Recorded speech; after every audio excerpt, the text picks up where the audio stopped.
If it's one thing that us true Sonic the Hedgehog fans can get behind, it is the simple concept of dividing handfuls of these games into multiple eras. Sonic Generations famously coined the classic, adventure, and modern eras as a fancy little bit of fan service to that game's benefit. But come on now, modern is a relative term. 06, Unleashed, and Colors were part of that era in Generations, and those games are all over 10 years old now. It's time to move on. With Sonic Frontiers completely shifting the expected gameplay style to this open-world exploration idea, and Takashi Iizuka even stating that this will be, quote, that next step for the next 10 years, I would assume that we would all move accordingly and start calling that modern now. And I mean, it's not to say that we won't see this older gameplay style ever show up again, it's already in Frontiers, but I believe we can finally put a nice bow on what I'm just gonna call the Sonic Boost era. Unleashed, Colors with Ultimate, Generations, and Forces. None of this is good, Vector. That's why it's called war. Forces is a gift. From 2008 to 2017, this style has been dominant for nearly 10 years. And Sonic fans have certainly been through a lot in those times. Now, that's not to say those are the only Sonic games that released during those times, of course not. We got Sonic 4, Lost World, we got Rise of Lyric, there's all the Mario and Sonic at the Olympics Games titles, there's Sonic Athletics for Japanese arcades. I almost forgot about Sonic Athletics, how foolish of me. But I wanted to talk about the 4 main titles that all have a damn near identical primary gameplay loop, and really analyze everything about them. Like, literally everything. I have played a lot of Sonic over the last few months, so I am very on edge. Please don't test me. Obviously, if you have been following me for a while, you already know that I have played these games a bunch before. I've talked about them all separately in different videos over the years, either in individual reviews or showcasing a ton of creative mods in the case of Generations. But until recently, there hasn't really been a one-stop shop to experience this entire saga on a single console. These titles on their original releases were spread across the PS3 and 360, then the Wii with later more modern ports, PS3 and 360 again, but also on PC, then finally PS4, Xbone, Switch, and again, PC. And sure, you could always emulate Unleashed and Colors on PC to get an arguably better experience, especially in the case of Colors, but nothing really compares to an official release. You could very easily argue that an emulated Colors does compare very favorably to the Ultimate version, but you get what I mean. But even then, man, like at launch, Colors Ultimate was an Epic Store exclusive and not available on Steam, so even there's some shenanigans. As for Sonic Unleashed, well, this is where things get a bit more interesting. Praise Father Phil Spencer of Xbox fame, for he has done what was once thought to be impossible. In late 2021, it was announced that Xbox consoles would not only be getting their final batch of backward-compatible games, finally giving users SpongeBob Truth or Square, thank God, it's about time, but also introducing an amazing new feature with FPS boost on Series X and S consoles to Sonic and All-Stars Racing Transformed, Sonic Generations, and yes, Sonic Unleashed. Oh my god, that means that for the first time ever, we actually have an official 60 FPS version of Unleashed on console. I mean, we've already had Racing Transformed and Generations on PC, so 60 FPS for those games isn't really groundbreaking, but Sonic World Adventure on the other hand? That also reminds me, like, the console version of Generations had built-in 3D, so I don't know, maybe you can access that in 60 FPS too. That probably looks, interesting. This doesn't really count as an official re-release. At the time of this video, you can't get this on PlayStation or Steam, let alone Nintendo. You're never gonna see it there. But still, this is so damn cool. People have been wanting this for years. And say what you will about Unleashed on a gameplay front, but on a technical level, that game was way ahead of its time. That game chugs, boy. Ooh, man. Get into that jungle stage and it's amazing. Your console doesn't explode trying to get through it. But look, a penguin.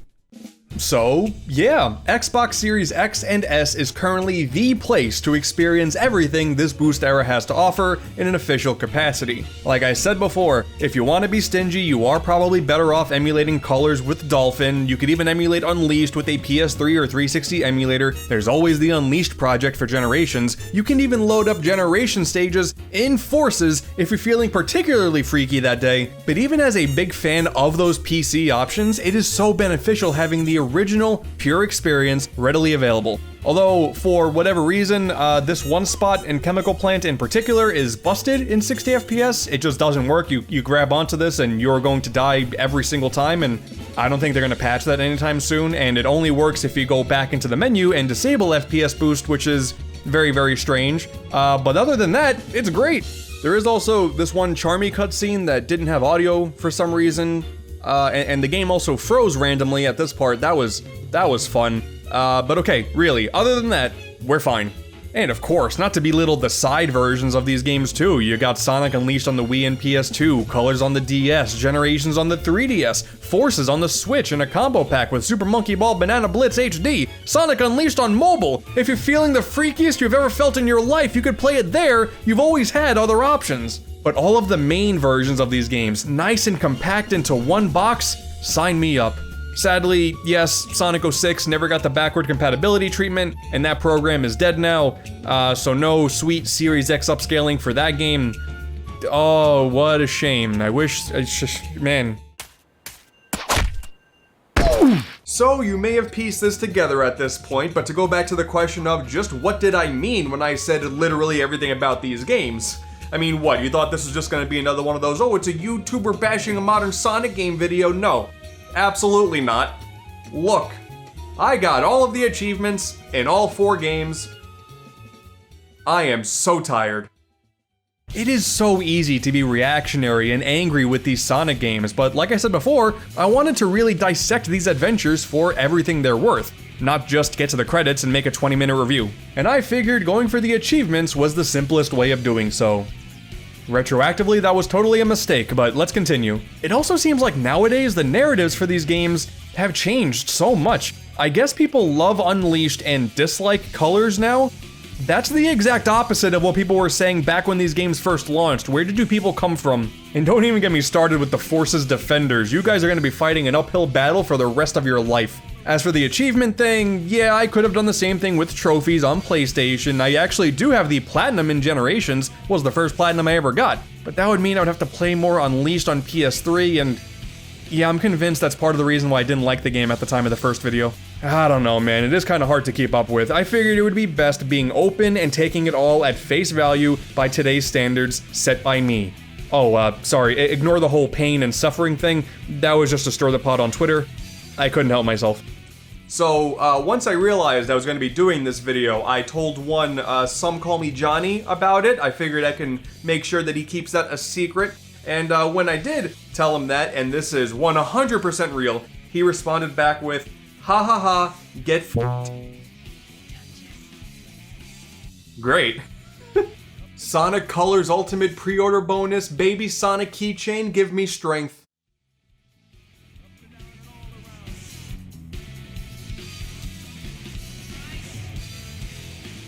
Let's talk about all the highs and lows of the Sonic Boost era.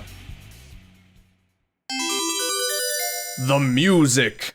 The soundtracks to all of these games are really good. That's all I got. Just figured I should mention that now since it's not really gonna come up throughout the rest of the video, so... yeah. Praise be to Endless Possibilities, Rooftop Run, every version of that song, and the Metal Sonic remix in Forces. That's really good. Alright, moving on. The boost part. The glue that really binds these 4 specific games together is the way the main Sonic stages play out. Thanks to the fancy new Hedgehog engine built for Sonic Unleashed and used many times for future products since, whether it be in full 3D or a hefty amount of side-scrolling 2D, you can certainly go fast, that's to be expected, but once this little bar in the bottom of the screen fills up, you can decide you're not going fast enough and activate a boost to blast through at supersonic speeds. For some reason, the hot thing to say against this style was, oh, it's just boost to win, and that really couldn't be any further from the truth. Sonic has gone through so many different gameplay styles over the years, and I'm not going to try and convince you that this is the best or anything like that, but what made this a success was it being pretty easy to understand while also having a really high skill ceiling, rewarding your memorization of the stage layouts, learning what paths to take to shave off a few seconds of your time, and your quick reflexes to incorporate all of Sonic's new moves, like the slide, the sidestep, the drift. There is definitely a fair share of beginner's traps, things that hurt you because you didn't see them coming your first time through, and any instance of precise platforming, it's pretty obvious that this wasn't really built for that since it's really hard to be exact with your jumps. But damn man, if a really well optimized run of your favorite levels doesn't feel amazing. Being so focused on reacting to what's on screen with a quick split-second decision may not be the most user-friendly experience for a lot of people, but in an effort to really give Sonic a bit of a unique identity in the modern platforming world, honestly, I think this was perfect. This is where Unleashed and Generations shine the most in my opinion. Both of these games feature a bunch of stages that do exactly what they need to, with really well thought out level designs that seamlessly blend together the 3D and 2D stuff while sprinkling in a bunch of familiar Sonic tropes like the loops, the grind rails, the strings of enemies to homing attack to. I know some people take issue with the fact that there's 2D in these levels at all, but considering that all of these stages are all about these constantly changing camera angles and attempting to place obstacles in a way that benefits said camera angles, the side-scrolling stuff kind of felt like a natural inclusion to me, and not just a means to appeal to the old-school fans. Apparently, this whole side-scrolling idea was to appeal to the old-school fans, according to old interviews, but I don't care. I said what I said. Aesthetically, too, man, all of these levels just pop. The Unleashed approach of these real-world inspired locations and Generations melding popular stages from series past into one uniform style, I would go as far as to say that this is the best Sonic has ever looked and played. For every daytime level in Unleashed and all but Planet Wisp in Generations, this is pretty damn flawless Sonic gameplay in my eyes. And no, this is not an invitation to argue about ideal Sonic gameplay down in the comments, it's just my opinion. Let's get through this like normal people. Empire City, Cool Edge, and Rooftop Run in Unleashed, Speed Highway, Chemical Plant, and Rooftop Run in Generations. These are some of my favorite stages in the entire franchise. Now, on a more granular detail, between both games there are some minor differences. Unleashed stages are gigantic. Some of these spaces that you boost through give you so much wiggle room, and it's not like there's a million paths to choose from or anything like that. You're just free to move about as you please and not feel like you're restricted to a straight line. It does help that when you're moving quickly, I do feel like you have a pretty good control of Sonic's movements when you're going really fast. Not so much when you're slowing down, but when you're doing the primary boosting stuff, it feels good.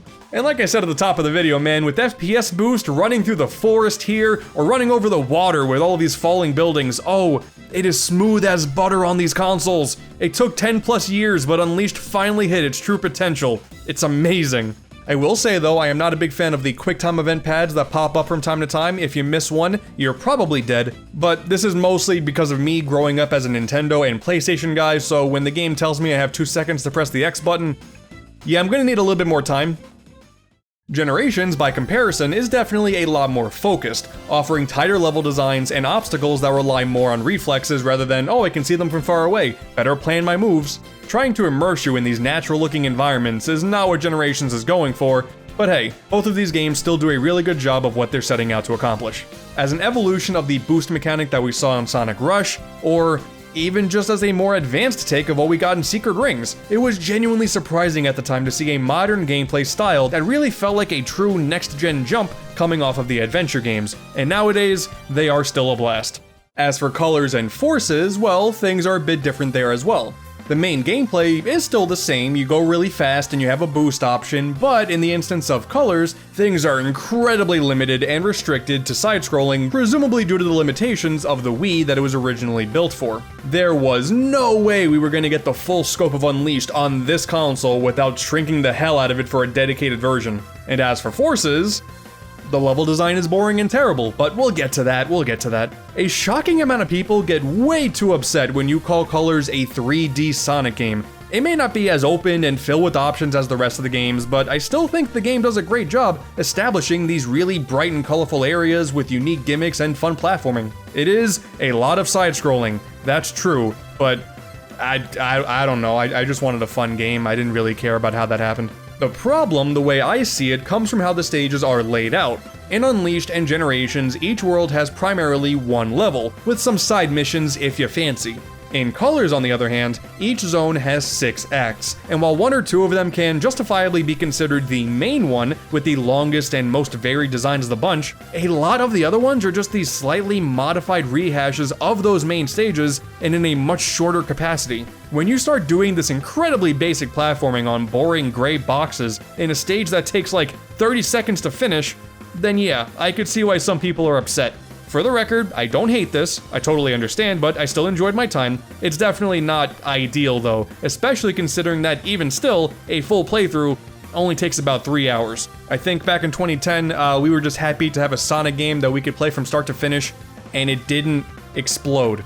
But hey, that's where the Wisps come in! While the rest of the games in this era leave the Sonic gameplay mostly untouched and fill the rest of the gameplay time with other styles, Colors is the only game of the bunch whose main gimmick is incorporated into Sonic's moveset. And I love these little aliens, man. We now have this sort of outer space equivalent to all of those woodland animals that we were saving so many years ago. It made total sense. And now these are the source of your new powers. This is how you get the boost now instead of rings, and then there's the different colors that give us special contextual abilities like a laser beam, a drill, a slow floating thing, a cube that plays like what sounds like the Seinfeld theme.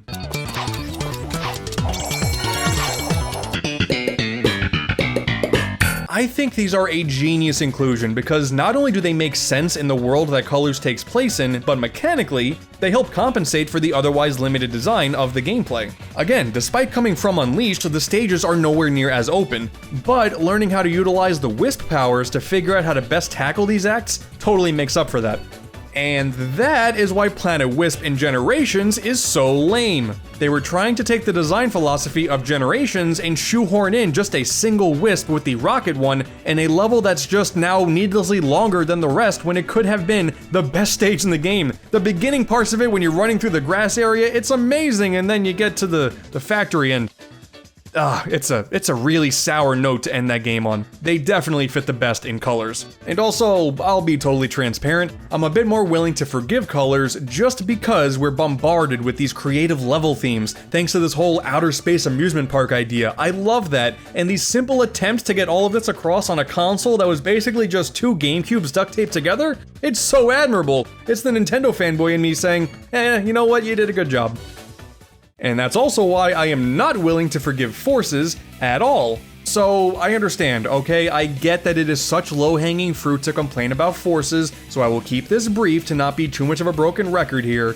But in the game's credits, we have 3 level designers that are listed. The lead, who moved over from Lost World, and the other 2, whose first ever Sonic levels were in Forces. At this point, I think we can objectively say that this game was not given the proper resources to actually be good. Mechanically, yeah, things are more or less exactly the same, but the stages are just so short and flat and boring. It doesn't matter how far into the adventure you get, the Sonic stages never get interesting.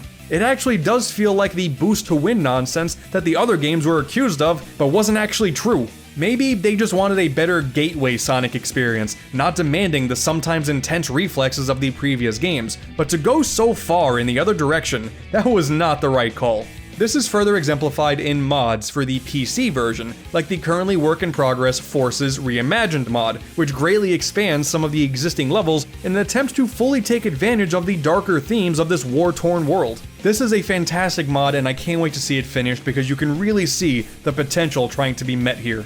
But that being said, it's not like all of the stages in this game are bad. I kinda like Egggate. Like, the music is really good in that, and I like the aesthetic of, like, you know, grinding into space. That's kind of cool. That's it. That's like the only stage I liked. Luminous Forest is incredibly bland and dark and ends with a snake-based QuickTime event where you don't even need to time your button presses. You can kind of just press them whenever, and you'll progress just fine. You'll just get less points. Oh no. Metropolitan Highway has this one segment that actually punishes you for boosting. That's great. And don't you worry, if you weren't tired of Green Hill Zone showing up here once again at the start of the game, it's okay, Chemical Plant is here too! This was excusable in Generations and even Mania to an extent, since those games were celebrations of Sonic's past, but when we're trying to look forward, and the original stages don't have much positive to work on, then yeah, that kinda makes those inclusions sting a little bit more. In Unleashed and Generations, you need to constantly be ready to pull off moves to react to what's coming next in these grand stages that all feel like natural environments, but in Forces, that's simply not a thing. Also, don't really like that Wisps are being shoehorned in as the boost item in this game. It goes completely against their original purpose. How are they now on the main planet when they're supposed to be in outer space? Yes, this is worth being upset about. And why were they in Lost World 2? And why did they add a stupid ghost one to Colors Ultimate and it's not even good? The parts of the level where you use it are like broken, Sorry, I'll calm down. In general, while the level design philosophies may have changed from game to game, the quote, modern Sonic gameplay style proved to be really fun. Colors, and especially Forces, may not have shown that style in its fullest potential, but the highs of Unleashed and Generations make it all worth it. And I am so happy that mods for the PC version and even the cyberspace levels in Sonic Frontiers will continue to explore this idea going forward. Sonic, but different. According to early interviews for Unleashed, and I'm also paraphrasing here, due to Sega doing so much to build these large, elaborately designed stages only for you to blast through them incredibly quickly, well, they needed additional gameplay styles of equal quality to ensure the game doesn't take like 30 minutes to complete. Colors managed to avoid the whole alternate gameplay thing, though once again, we have the whole reusing level thing instead, so it doesn't really count there. Now this is where we get to go over the Werehog for Unleashed, Classic Sonic for Generations, and the duo of Classic Sonic and the Avatar for Forces. Coming hot off the heels of the adventure games 06, Secret Rings, Black Knight, Rush, and Riders, fans at the time were definitely letting it be known to Sega that they were sick of Sonic's ever-growing lineup of friends. There were just too many of them. You already threw a crocodile at my face, now I'm expected to like this thing? I think Chip is a chihuahua, I don't know.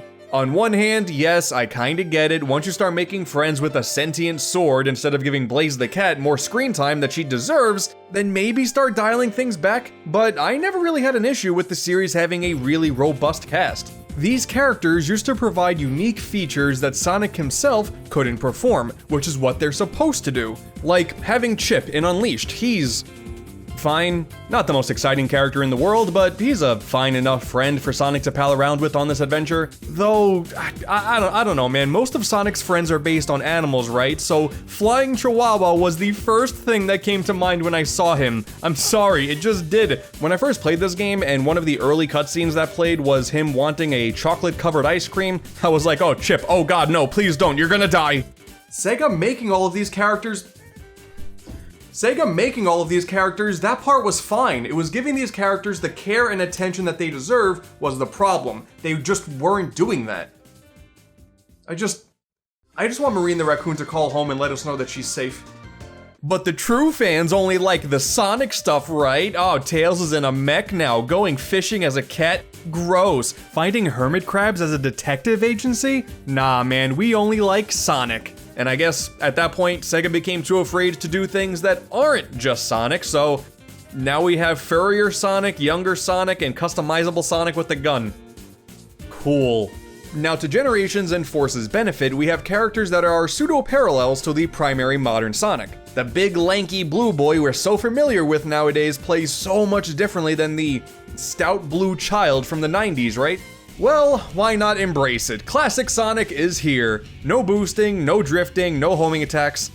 At first. It's up to you to simply spin dash and platform in side-scrolling fashion. And this is great, honestly. No, it doesn't feel exactly like it did in the classics. If anything, this fits square in the middle of Mania and Sonic 4, which was really, really bad if I need to remind you of that. But the stages are all designed well enough with this new engine in mind to equally match modern Sonic's approach of reflex and exploration-based gameplay. Like, one of the best things to pull off as classic Sonic in Generations is a ridiculously fast spin dash at the push of a button whenever you want to, instead of needing to stand still, hold down, and then press jump a whole bunch. By comparison, yes, it may not feel as good as Mania does, but I have played a lot of bad controlling Sonic in my days. I'll take anything that I can consider good, and this definitely falls under that category. With solid level designs, having modern gimmicks incorporated like the evil fire tornado in Crisis City, stealing the end of level goalpost that is still hilarious, and the constantly changing camera angles that keep you on your toes, these levels are also a big success. And you can also unlock the homing attack for Classic after you beat the game. And believe it or not, it actually kind of makes sense here. It really is just a cute little thing to mess around with. It's not like the 3DS version of Generations or Sonic 4, where they infuse the quote classic level design with a bunch of enemies that you have to string together with homing attacks. This is just an optional add-on, and it is a fun way to change up a typical playthrough, because once again, totally optional. I am way okay with this. I love Generations Classic Sonic. So what the hell happened in Forces?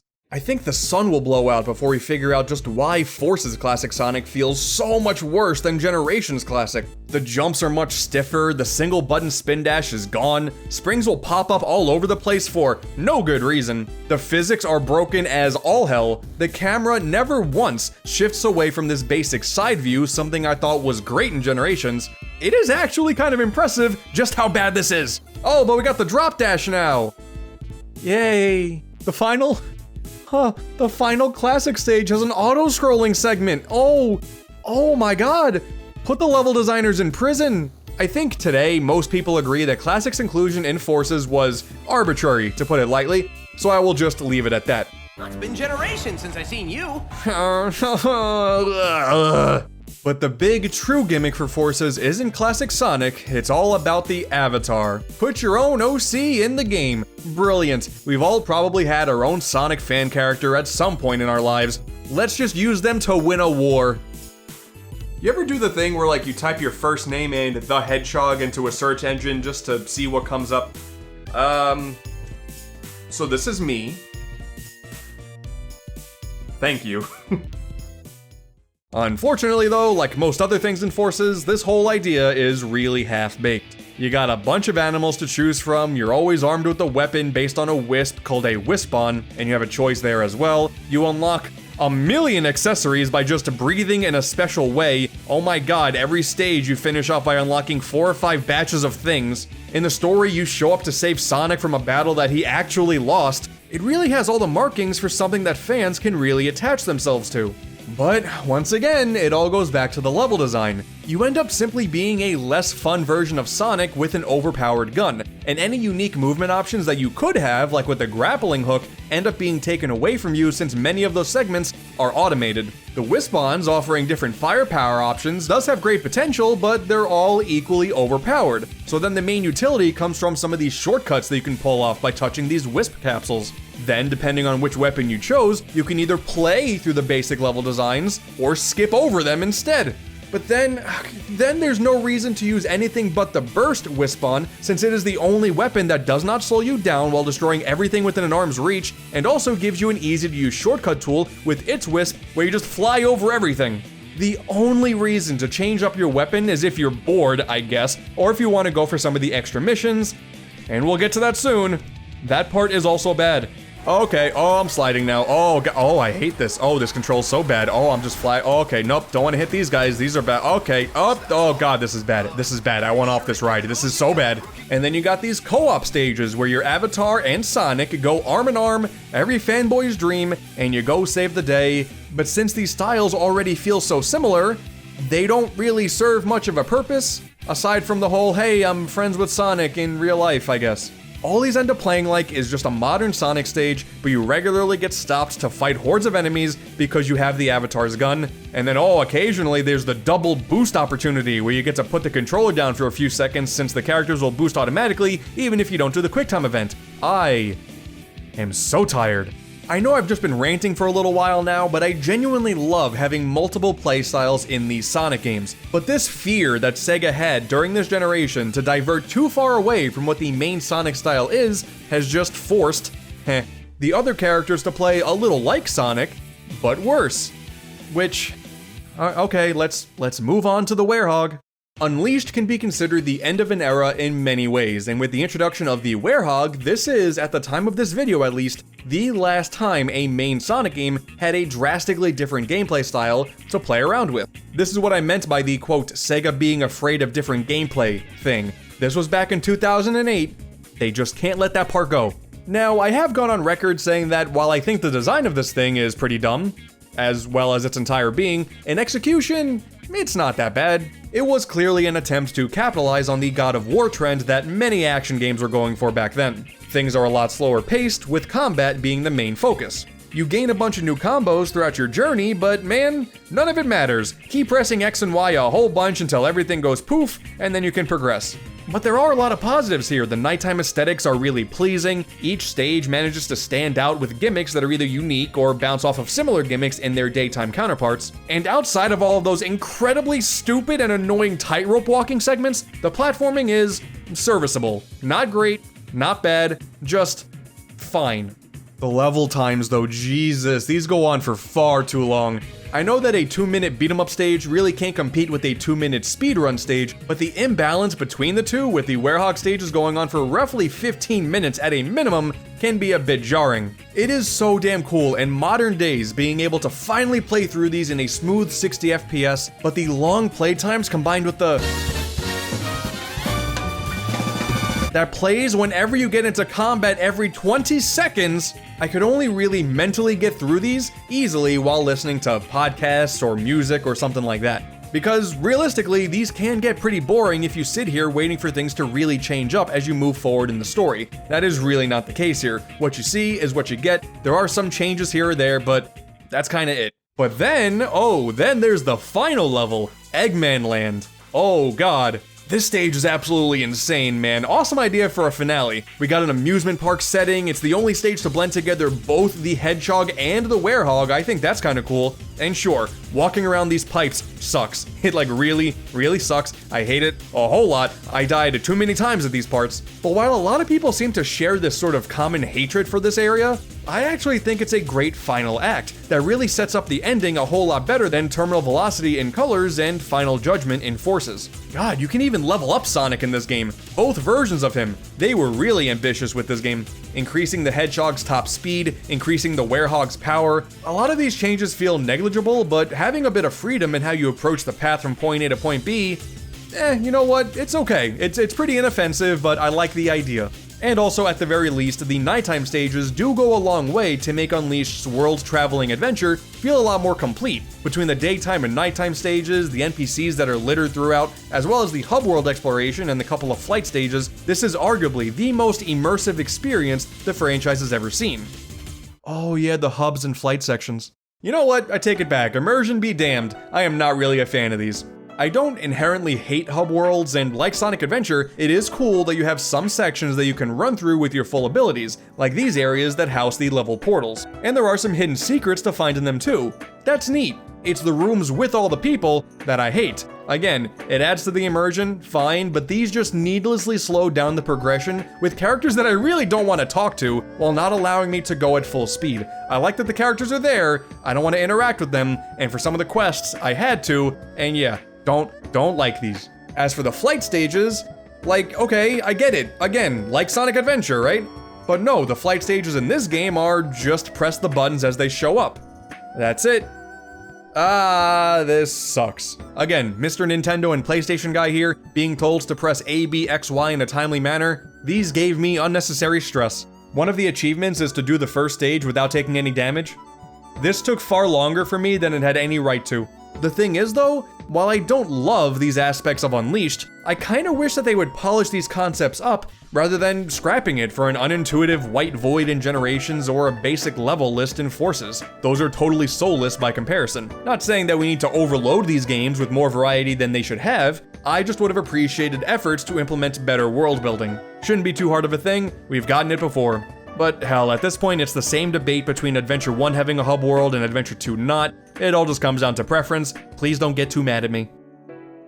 And of course, to wrap all of this up, we got boss fights too. And on this front, nothing too remarkable, honestly. Many of the games have these 3D bosses that revolve around you chasing them, many of the 2D ones require more precision, and none of them necessarily stick out as bad, they're all at least fine. All of the bosses in Unleashed are these big fancy spectacles, the color bosses have these goofy designs and have fun strategies with all of the wisps. Even though you do fight each one twice, you have a different wisp to play with, so the strategy changes, and I like that. Generations has these amazing callbacks with the mini-bosses against all of the different hedgehogs, and the main bosses with the likes of the Death Egg robot from Sonic 2, and Perfect Chaos from SA1, and Forces, well, they're just kind of boring like the rest of the game. Zavok is lame, Metal Sonic is lame, Infinite would go on to copy the same exact strategy that Metal used, so that's also lame. And Chaos is here, but he doesn't get a boss fight. Cool. I guess though, this does technically mean that Forces is pretty consistent through and through. so good for it. Oh, but also shoutouts to Colors Ultimate in particular, not the original Colors, but Ultimate, for not showing the laser beams for this Chaser boss on Terminal Velocity. I love not knowing where the attacks are gonna go, so I have to replay the same BS dozens of times only because this is something that Ultimate introduced that wasn't in the original. It's been over a year, and this part still hasn't been patched.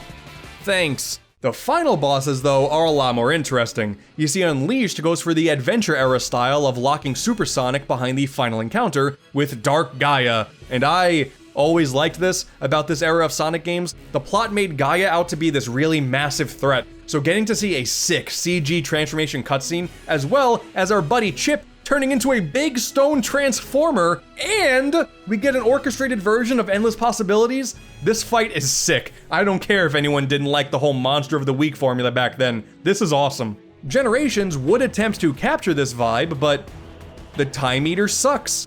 Its attacks are nonsensical, the music is really boring despite having a remix of Sonic Boom in the soundtrack already that would have made a lot more sense.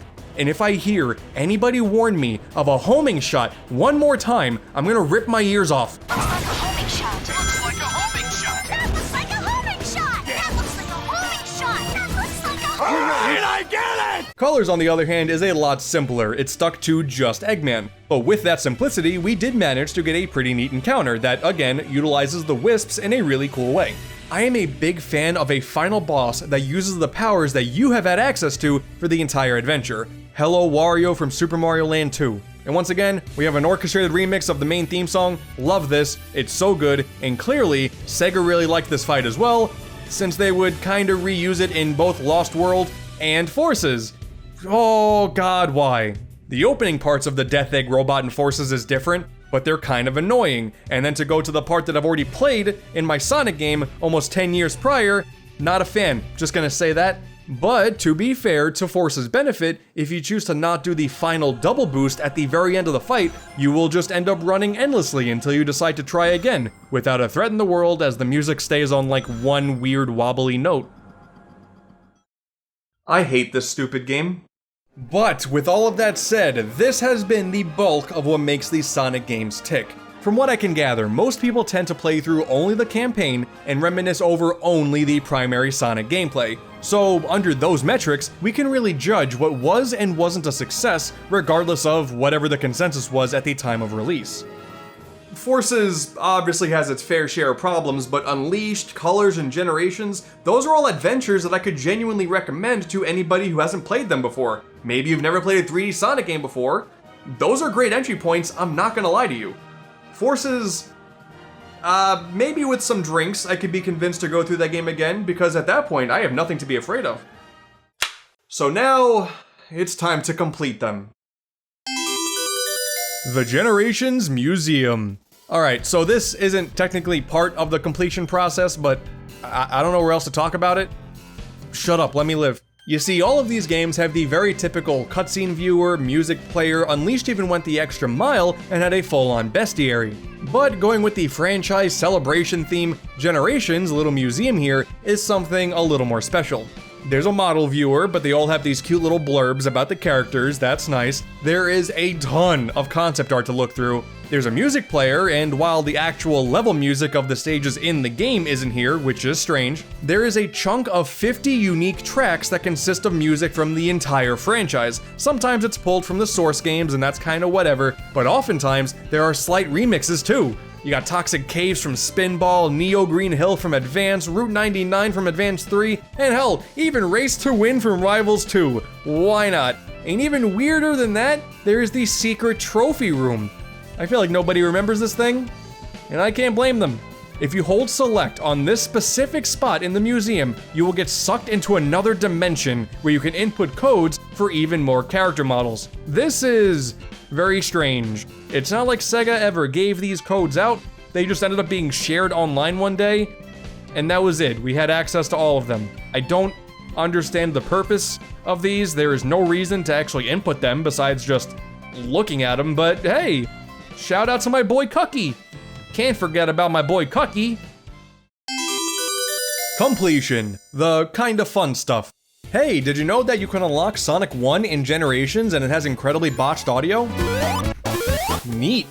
Everything that we've discussed thus far has been the standard runs from the title screen to the end credits. But oh, you know, there is a lot more to dive into there. Collectibles, of course, for when you don't actually want to go fast and you want to comb through all of the levels meticulously instead. And that's on top of getting as many S ranks as possible. Oh boy. I mean, that's a pretty easy task, all things considered. Go fast, don't die. Chances are, you'll be fine. In the case like Forces, you can even die a few times and still get the S rank. You'll be fine. Look at this. In colors, I got the screen to say ass. But collectibles, they have been a thing in Sonic games since the beginning, but as far as the mainline 3D games go, it didn't really become as prominent of a thing until this era. In Unleashed, Sun and Moon medals. In Colors, Red Star rings. In Generations, Red Star rings again. In Forces, Red Star rings once more, as well as Number rings and Silver Moon rings. Now I know many of you didn't know that those last two things even existed. Completing Forces is a mind-melting experience. Scattered throughout every single stage across every single game here, you got some shiny things to pick up, whether they be on the standard path or require a little exploration. It's about what you would expect. Or, in the case of Unleashed, a lot of exploration. Oh dear God, there are too many of these stupid medals all over the place. I hate the Sun and Moon medals so much.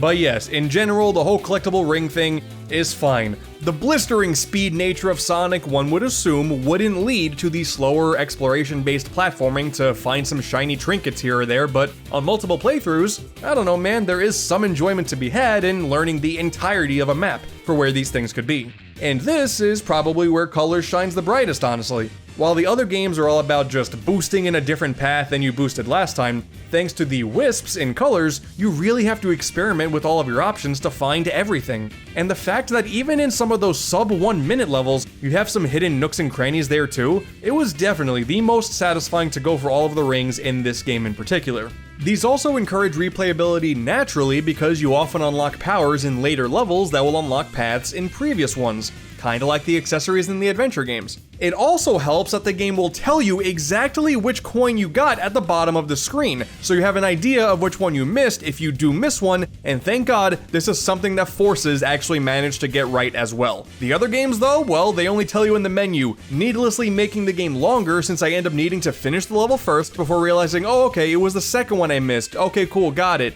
Great. On top of that, since Forces levels are so short and lame, getting those rings is easier than ever. Look at that. The game got multiple positives in a row. Although, even then, God, this game is stupid. After getting all of the stage's red rings, you then unlock the ability to find number rings. So, play the level again and collect this chunk of 5 numerical rings in order where it's nearly impossible to screw up. And when you do, it's often the fault of the controls. Because of course it is!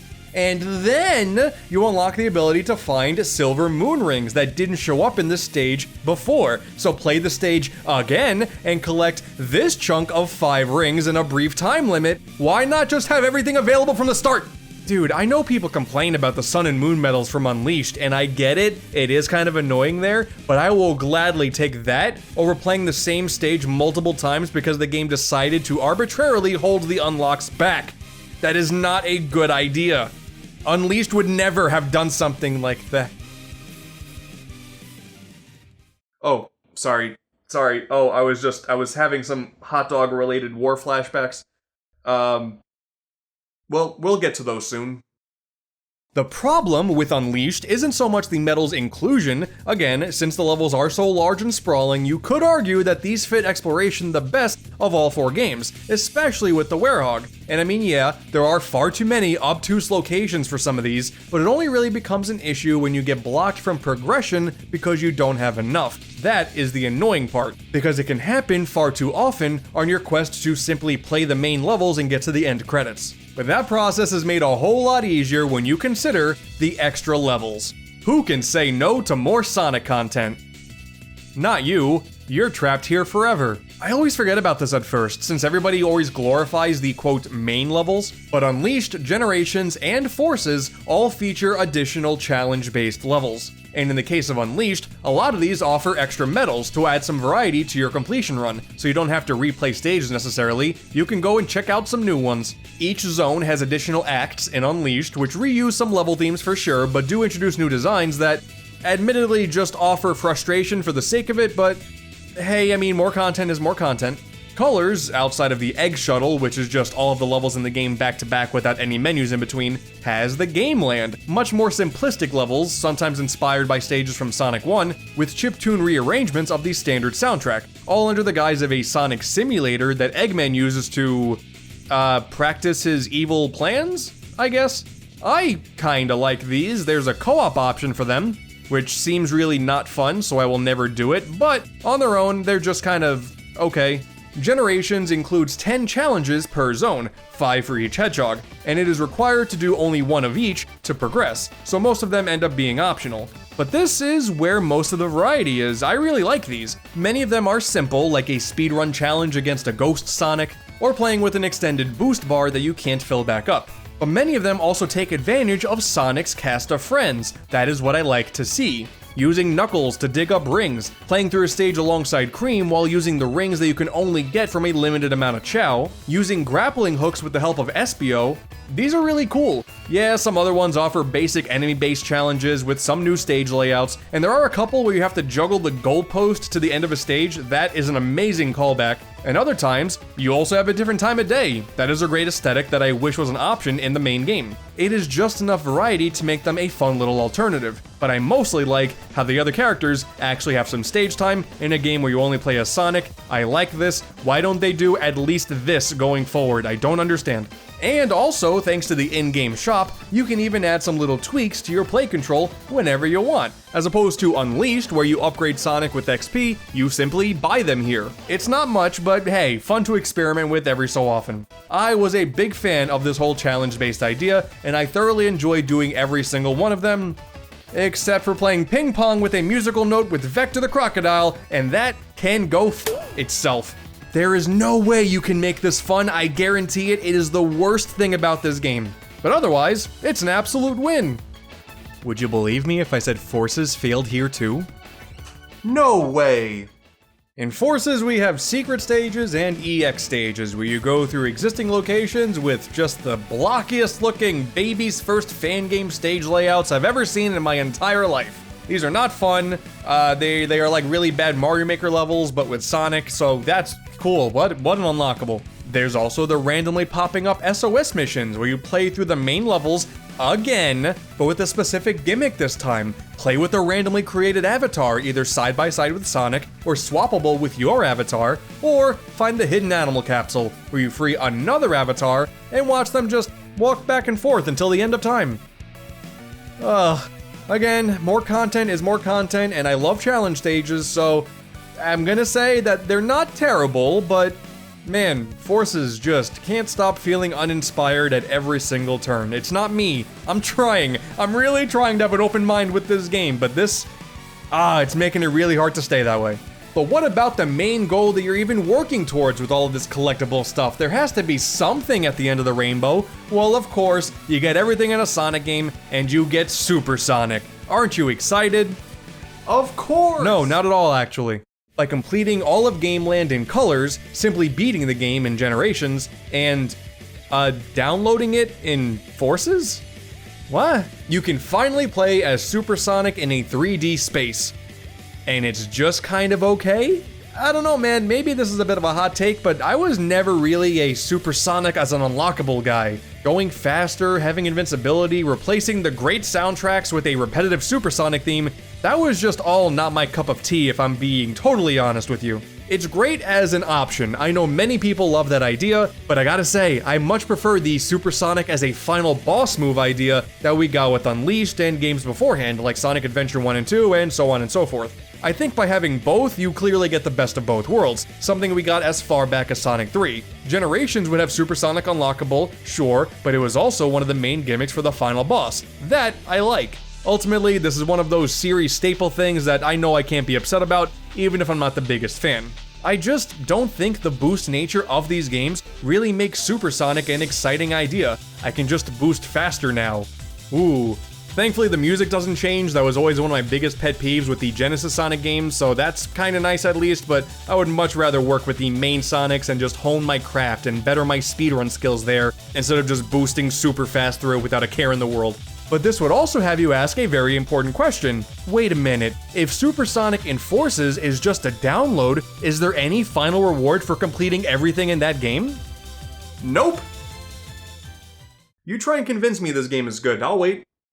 Okay, all things considered, for a platformer, I think factoring in every playable stage and how the collectibles are handled to be important. Personally, I always wanted to see how much unique content a platformer has to offer. I know that not everybody goes for all of the collectibles in every platformer ever. There is usually an excess of these things, so the typical player isn't forced to do every little thing to beat a game, and that's why a game like Mario Odyssey is so much fun to plow through at your own pace, but when you start going for all the moons, it starts to really slog, because that's not the normal thing that you really should do unless you're crazy and just need to see everything, else you'll be upset. So for Sonic standards, Unleashed, and Generations, expanding on the main levels with either challenges or gimmicks is, in my eyes, the ideal way of doing things. It's the same thing that Sonic Adventure 2 did by having 5 missions per stage. Most of them are optional, and I really like that, and I'm sorry for all of the SA2 comparisons. I'm a Sonic fan, I only like one game. Colors does technically have a similar concept with the egg shuttle, but again, it's just a means to play every single stage, again, nothing too special.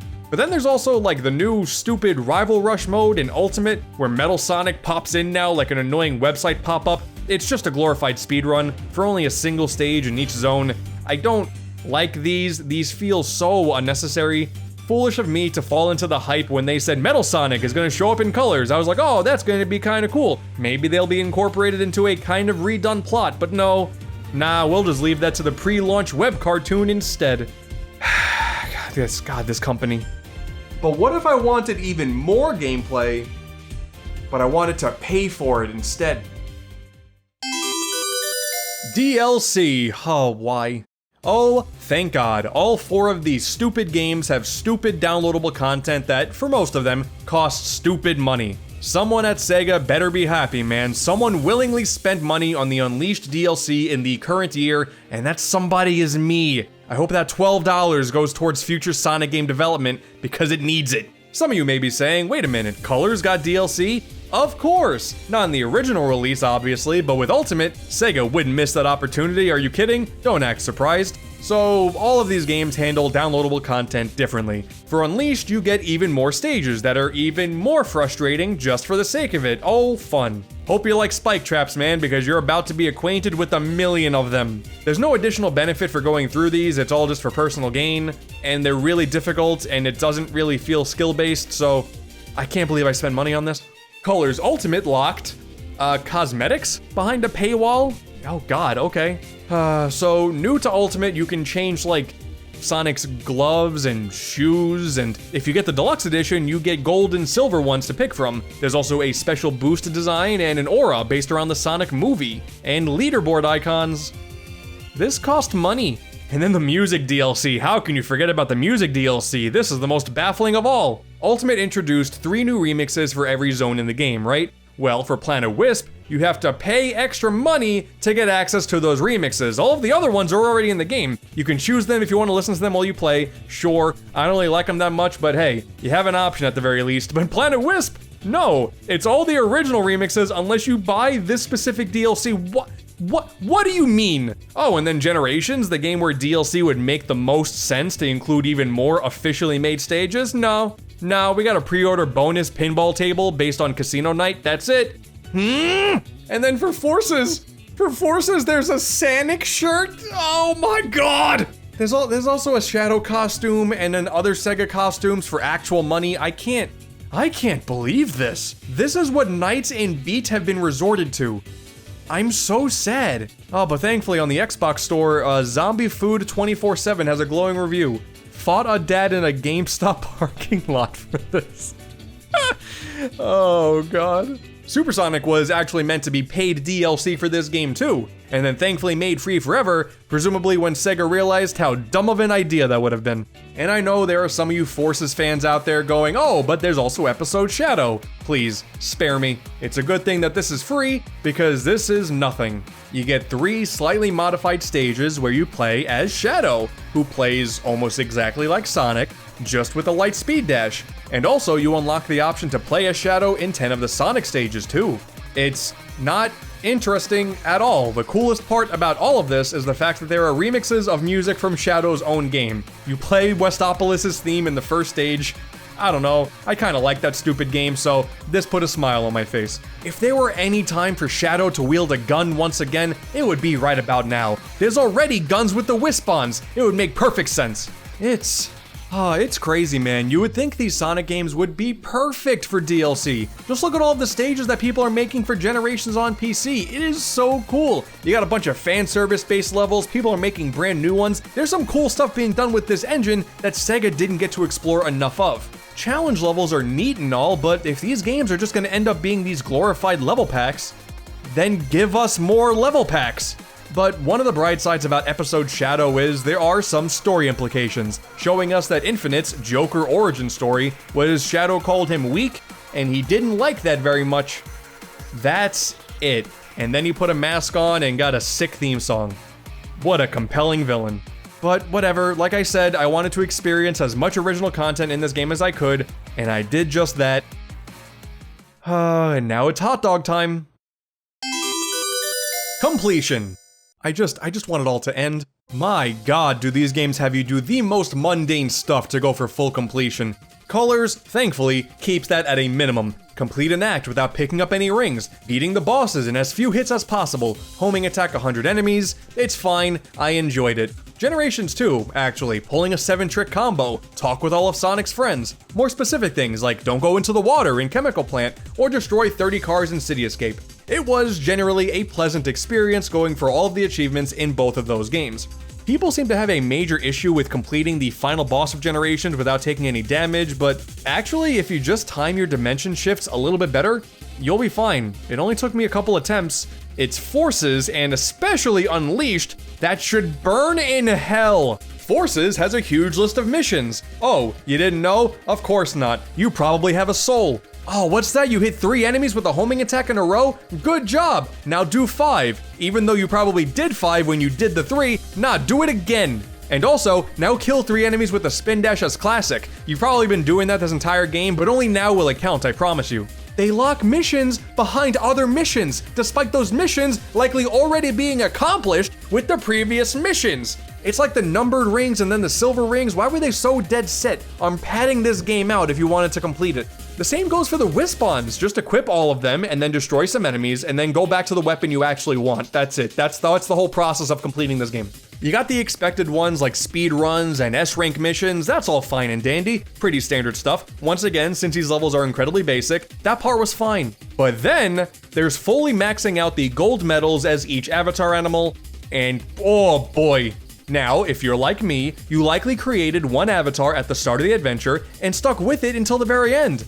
Nope, wrong move, idiot. What you were supposed to do was make a new avatar for each animal and then grind this one specific stage over and over and over again to accumulate points. But make sure to do it within this special EXP bonus window where you only have like a half hour of time where your points are multiplied because you jumped as Modern Sonic or some garbage like that. This sucks. Oh my god, I hate this game so much. Because even then, if you changed your avatar every time you maxed one out, you still would not be done by the time you saw the end credits because the game is so short. If you do what I do, and I highly don't recommend it, you will end up blasting through this same short stage like a million times over the span of like a week because you want to take advantage of those EXP bonus windows so you don't do it longer than you already have to. But hey, bright side, I guess, I got my time down to 20.49 seconds. I understand the appeal of speedrunning now. Look, 88th on the global leaderboards. I did it, Mom. And then, Unleashed. Oh, Unleashed. I never want to see a hot dog again for the rest of my life. Getting high scores, collecting souvenirs to give to Professor Pickle, defeating a bunch of enemies, gather a bunch of rings. Sure, that's all fine and dandy. Then there's like this weird ghost quest that you can go on where you take a camera and you find people who are cursed at night only to battle some enemies in the hub world. Okay, sure. And on top of that, NPCs often have side quests, sometimes ones that are just revolving around a whole bunch of text, like this love story revolving a girl looking for her prince who can be anywhere in the world and it's up to you to find her love. Okay. Sometimes ones have their own little mini challenge levels with unique designs, and sometimes medals. They don't tell you which ones have medals until you get to them, so I had to use a guide. There was no way I was doing every single one of them because a lot of them give you nothing. And yes, all this means is, if you didn't know until now, the Sun and Moon medal collecting for all of them is absolute hell. But nothing compares to the hot dog missions. I swear to God, I'm gonna punch this dude in the face if I ever see him in real life. For every single main level, this piece of shit has the audacity, the gall, to have you play through the nighttime levels 6 additional times and the daytime levels 9 additional times, all with arbitrary goals like a high ring count, a high enemy kill count, a low health bar, and all of this with no checkpoints. Oh, what's that? You lost 10 minutes into a nighttime stage? Sorry, not sorry, do it again. I knew these were gonna be annoying when I got into them, because every time you look at anybody even entertaining the idea of completing Unleashed, they always tell you that hot dogs are the worst thing on the planet. They've been saying this since 2008, but I had no idea just how bad these were. Even in the easier stages early on, it's not even like they're overly difficult, but playing them over and over with nothing changed, I was driving myself insane. It's not even like the ring counts are typically difficult. You're gonna surpass the goal for level 3 easily, but because it's level 1, doesn't matter. Do it again, and then again. It's the worst. Oh God, I hate this. And it's usually Eggman Land that gets the most flack, and understandably so. The stage is already long. A typical playthrough when you don't know what you're doing and there's a lot of deaths, it could take upwards of a half hour, maybe 40 minutes, like, it's kind of intense. So when you get to the hot dog guy and he's like, oh yeah, finish the level in 75 minutes, there's a good chance you may pass out from seeing that. But if I'm being completely honest, the fastest route is actually super easy to figure out. It still takes like 15 minutes, it is a long stage, and dying certainly sucks, but if you're even slightly committed to doing these stages in the first place, then yeah, it's actually totally fine. There are more annoying stages like the longer nighttime cool edge. The daytime rooftop run has an abnormally strict time limit. I did not like doing that one on its final level. Sometimes the homing attack straight up didn't work in Dragon Road. That was awesome. Jungle Joyride simply existing with the expectation of getting through it without a single death. Oh boy, these examples were far more stressful than Eggman Land. But I did it. It added like, I don't even know, like 10 plus additional hours to my playtime, but I did it. And I'm an emptier husk of a man as a result. And even when I was done with all those, there are some achievements revolving around maxing out the levels of every aspect of the Hedgehog and Werehog, which, thankfully, did become pretty straightforward after doing all of those stupid missions, but I would hope by beating the game and doing all of those missions I would have been done, but nope.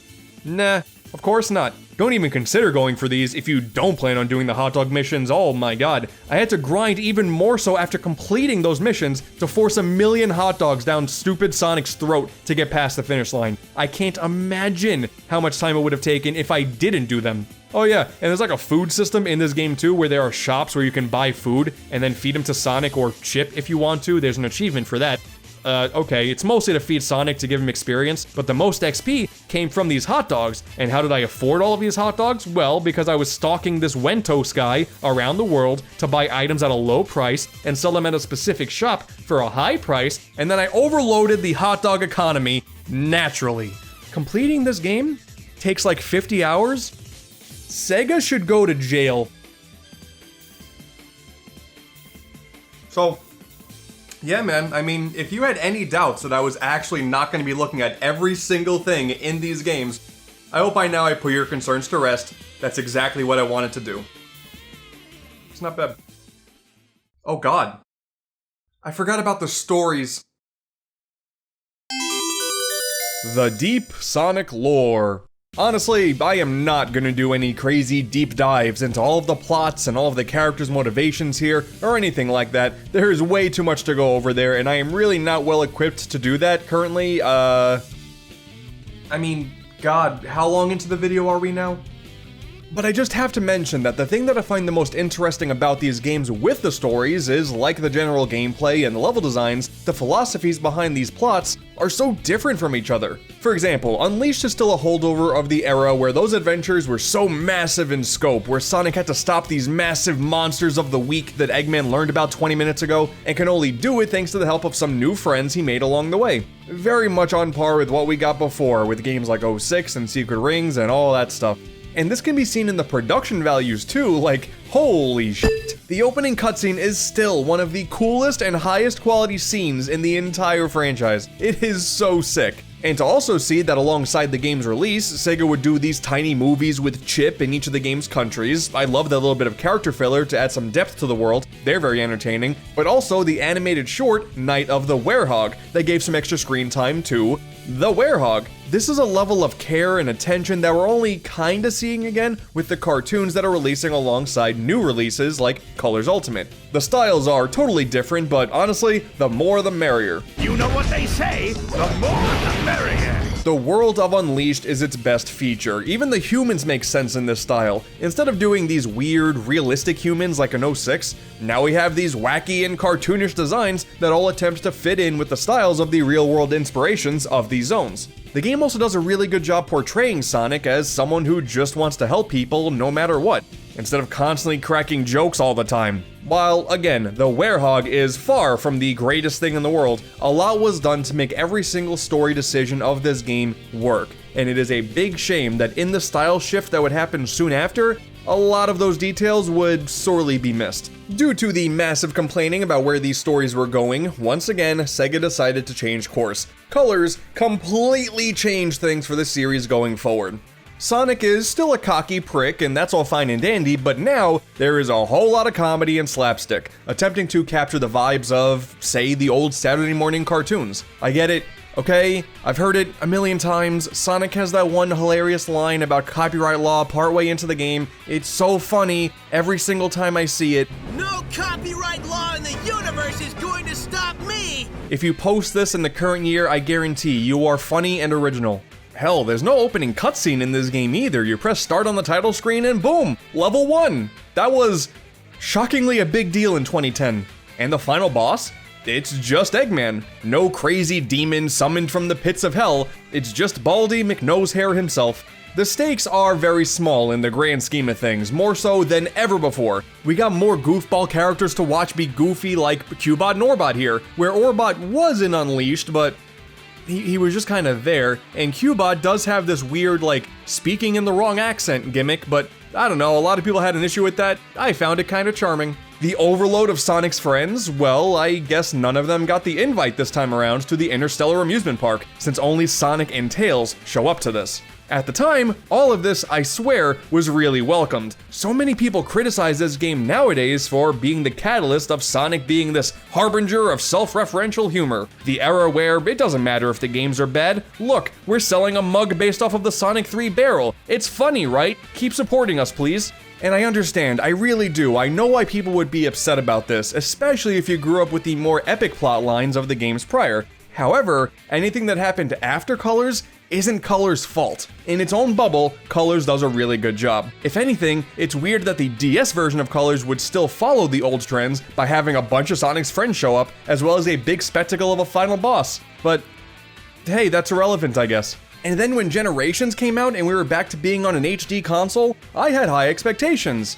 And then, well, the story is practically non-existent. That sucks.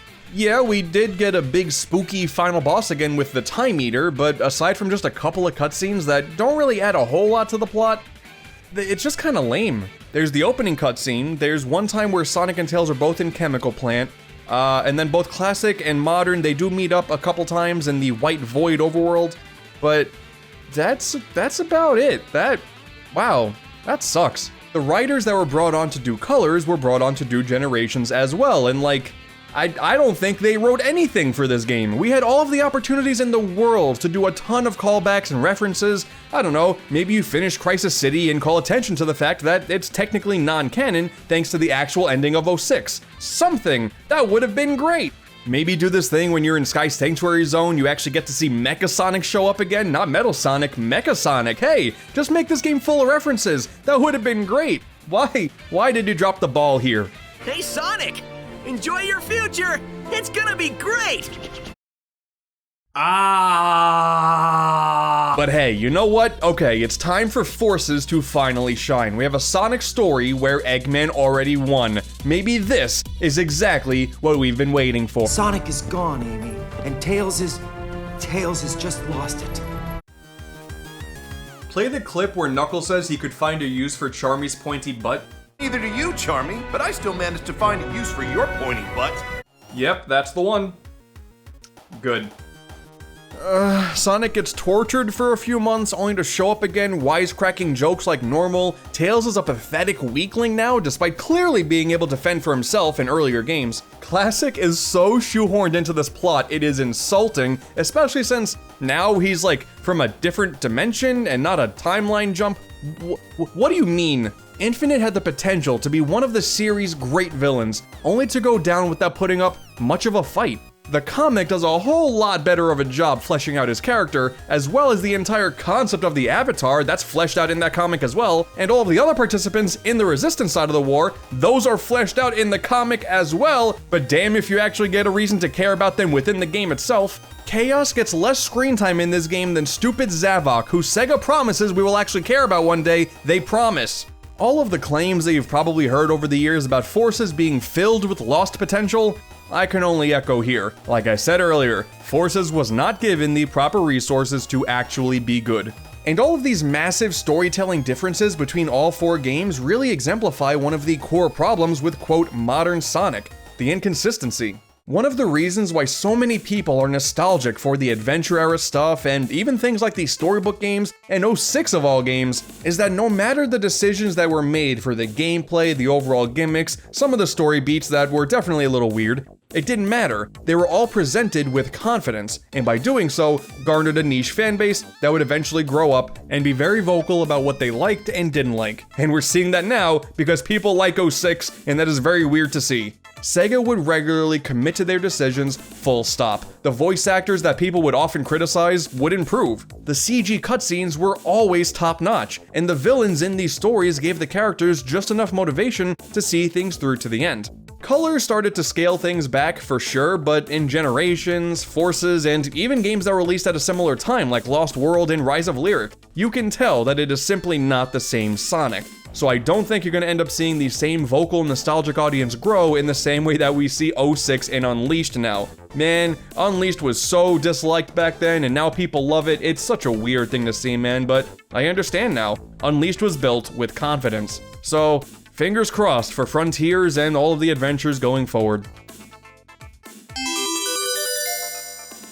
And that is the Sonic Boost era. 4 games that all tried to do very different things, with the only main constant being how you controlled, quote, modern Sonic. As time has gone on, I think most people have agreed on a general consensus for each game. Unleashed, while critiqued at the time, was clearly ahead of its time, and can be fun if you're open to not always going fast. Colors, while praised at the time, introduced a storytelling style that would divide the fanbase even further than it already was, but on a simplistic level, it is still really enjoyable and a lighthearted journey. Generations is a fantastic celebration of the franchise's history that doesn't ask too much of the player, and provides arguably the most replayable levels Sonic has ever seen. Especially with that mod community, man, you guys are doing wonders for this game. And Forces is a game. This is an era where Sega managed to nail great Sonic gameplay, but just couldn't help themselves but to Sega up some bad decisions along the way that really stopped some of these adventures from truly achieving greatness.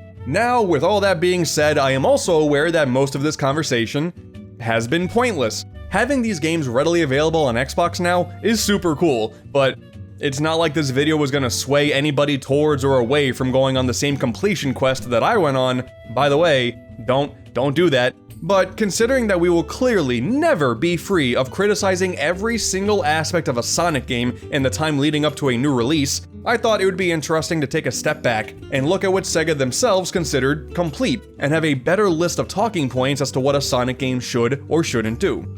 However, this is also the same company that screwed up the names of the songs in the DLC part of the sound test for Sonic Origins. So it's not gonna matter anytime soon, is it? And I am done. This is the most painful video that I have done in my career thus far.